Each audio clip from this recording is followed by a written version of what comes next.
meus pecados ocultos, o que escondo no fundo do meu coração. Derrama em minha vida água, limpa a sujeira e sacia essa sede. O que Cristo oferece, Ele é no escuro de quem eu fui. Eu tinha medo, veio Cristo e tudo se fez diferente.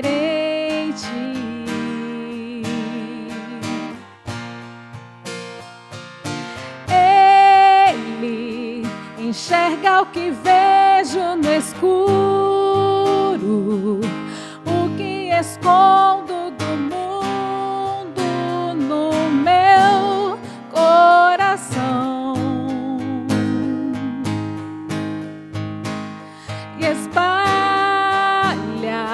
o barro que ainda faltava. Abre a janela pra luz me encontrar. O que Cristo oferece, Ele é luz do mundo,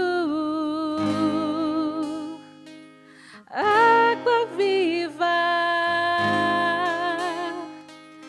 Cristo, Ele é Cristo, Ele é Cristo.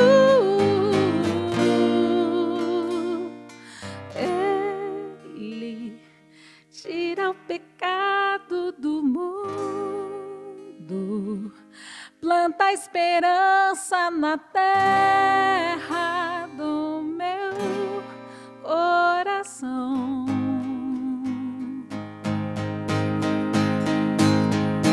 Cristo, pão que alimenta o faminto, vinho esmagado e vertido na cruz para todo cansado. Cristo oferece, Ele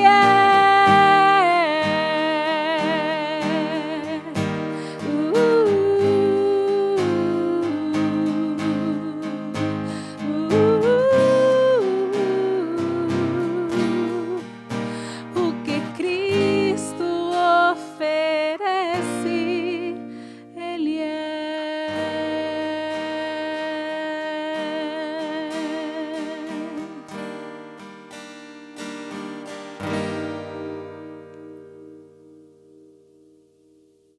Boa noite, meu irmão, minha irmã. Convido você nesse momento a fechar seus olhos e orarmos a Deus. Grandioso Pai, muito obrigado pela Tua palavra. Que o Senhor fale ao nosso coração, que haja transformação e que o coração que está hoje apertado, o coração que hoje está inseguro da salvação, que encontre salvação em Cristo Jesus. Em nome dele oramos. Amém. Convido você hoje a ler o texto que se encontra no livro de João, capítulo 1, no verso 29. Diz assim: No dia seguinte, viu João a Jesus, que vinha para ele, e disse: Eis o Cordeiro de Deus, que tira o pecado do mundo. Frase conhecida: Eis o Cordeiro de Deus, que tira o pecado do mundo. Frase poderosa: Eis o Cordeiro de Deus, que tira o pecado do mundo. João, o Batista, não o João, o discípulo amado, ele havia sido interrogado por alguns mestres da lei, na verdade investigadores, que vieram de Jerusalém para questionar ele sobre o que ele estava fazendo. Porque João Batista estava anunciando a vinda do Cristo, Cristo em grego quer dizer aquele que vem resgatar, né? Ele é o Messias do hebraico. Cristo é esse Salvador, é aquele que era o prometido, o ungido. Cristo é um adjetivo, não é nome. Jesus, Cristo. Cristo é o Salvador, é o resgatador, aquele que vem para redimir. E no período de João, anos anteriores, enquanto João o Batista ministrava, havia muitos cristos, muitas pessoas que queriam ser o Messias, que diziam ser o Messias. Porque imagina, você ser o Messias de uma nação, ser aquele que uma nação espera, o Messias, aquilo traria muito status, aquilo traria muitos benefícios a essa pessoa. E as pessoas sempre querem benefícios. Elas sempre querem o status, querem a proeminência, querem vantagens. E sempre aparecia Cristo para tudo que é lado, dizendo-se aquele que a Bíblia dizia que um dia viria e colocaria Israel em uma posição de proeminência mundial, uma nação que governaria o mundo e tudo mais. Tanto que até hoje em Israel existem alguns hospitais psiquiátricos que tratam de uma síndrome específica que as pessoas acabam achando que são Messias, que são o Messias. Há muitas pessoas que até hoje lá nascem e crescem achando que são o Messias, o prometido. E isso tem que ser tratado. Do mesmo jeito que muita gente que quer ser o Messias, às vezes na sua casa, tem que ser tratada também. Gente que acha que tem que ser o Messias de uma relação. Não, eu vou resgatar ele, eu vou transformar a vida dele, eu vou colocá-lo assim, eu vou fazer isso com ele. Como se nós mudássemos alguém, como se tivéssemos poder, como achamos que temos. Mas o Messias prometido, ele estava lá já na época de João. Não eram os loucos, os oportunistas, aqueles que queriam fazer algum tipo de criar alguma vantagem com essa ideia de ser o Messias. Era o próprio Cristo, Jesus Cristo estava lá.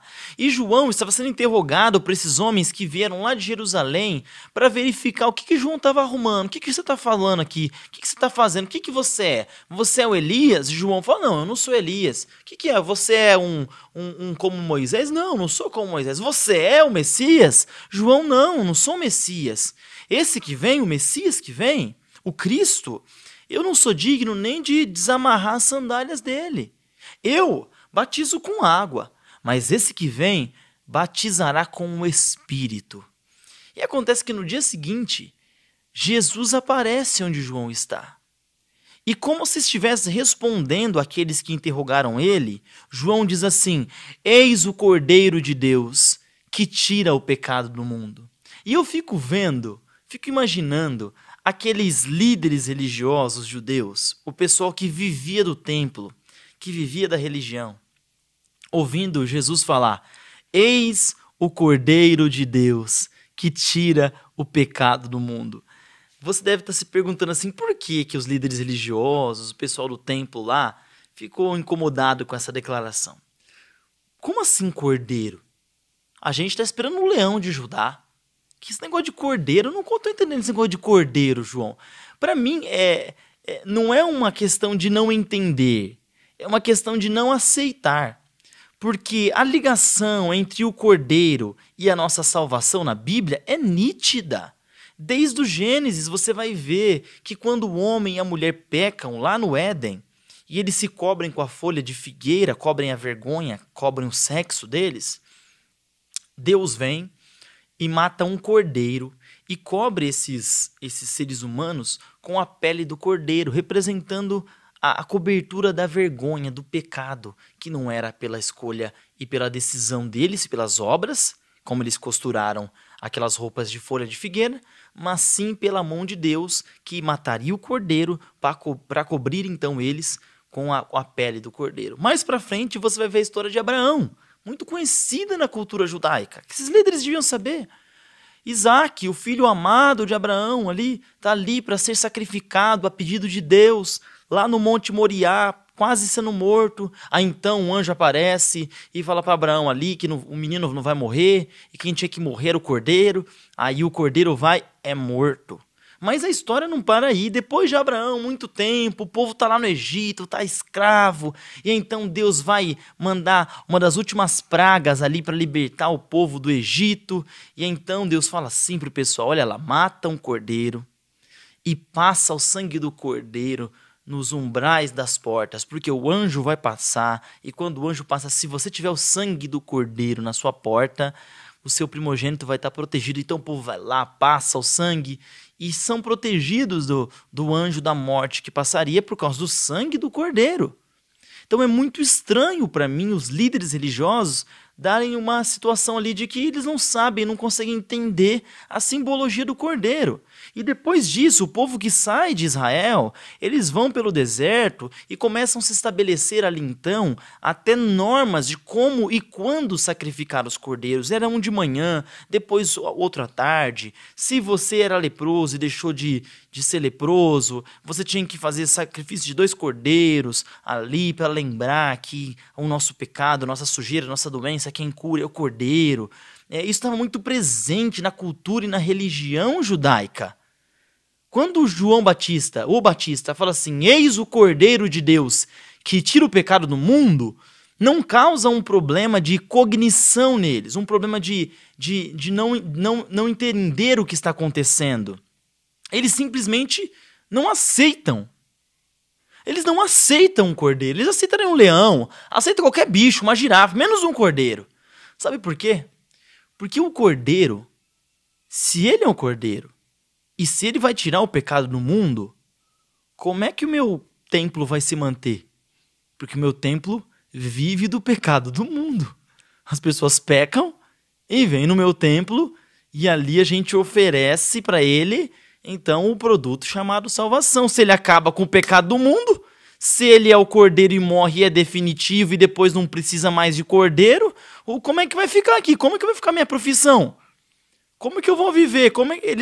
A cabeça deles não quer aceitar isso. Então eles ficam, como assim cordeiro? Que cordeiro? Começam da onde que não entendem que cordeiro que é, mas eles sabem que cordeiro que é. É aquele cordeiro do Antigo Testamento que representava essa ligação entre nós e Deus, aquele que fazia ponte, aquele que cobria a gente dos nossos erros, aquele que nos permitia ter contato com Deus, mesmo sendo pecadores e errados como nós somos, é esse cordeiro. E João fala, eu digo mais para vocês, esse aí que é o Cordeiro de Deus, que eu não sou digno de desamarrar a sandália, que eu batizo com água e ele batiza com Espírito, é superior a mim. Esse daí disse que vai destruir o templo e em 3 dias ele vai refazer o templo. Aí acabou. Porque além de acabar com os sacrifícios, além de parar com as ofertas de cordeiros lá, esse cara ainda vai destruir o nosso esquema, a nossa forma de vida, a nossa estrutura religiosa, o nosso templo vai deixar de existir. João fala isso mesmo. Esse templo vai deixar de existir, porque agora ele vai construir um templo com pedras vivas. E ele vai habitar nesse templo. Esse templo vai ser a gente, ele vai habitar na gente agora. Não vai ficar segregado num lugar físico, vai habitar em todo aquele que crê nele, aquele que aceitar o sangue do Cordeiro, é ele mesmo. Vai acabar, isso acabou, essa parafernália, essa criação, toda essa situação que servia só como sombra, como tipo, como algo que apontava para uma realidade futura. A realidade futura chegou, gente. Chegou, acabou, game over para vocês. Game over pro seu trabalho. Fez aposentadoria? Tá investindo aí na bolsa de valores? Você fez fez o seu pé de meia? Porque agora, colega, acabou para você. O Cordeiro de Deus, ele quebra todo o nosso esquema. O Cordeiro de Deus faliu todo o sistema de prisão dos homens. O Cordeiro de Deus acabou com todas as opressões religiosas. O Cordeiro de Deus acabou com essa ideia de penitência, de sacrifícios mais a se fazer. Acabou com essa ideia de, nossa, eu pequei mais essa semana, então eu não vou levar 2 cordeiros sábado, eu vou levar 7 cordeiros, porque essa semana eu pequei demais, então eu tenho que dar uma oferta maior para ver se eu fico bem com o sacerdote lá. Porque vai que o sacerdote não fica feliz comigo e tira minha cobertura espiritual. Acabou isso.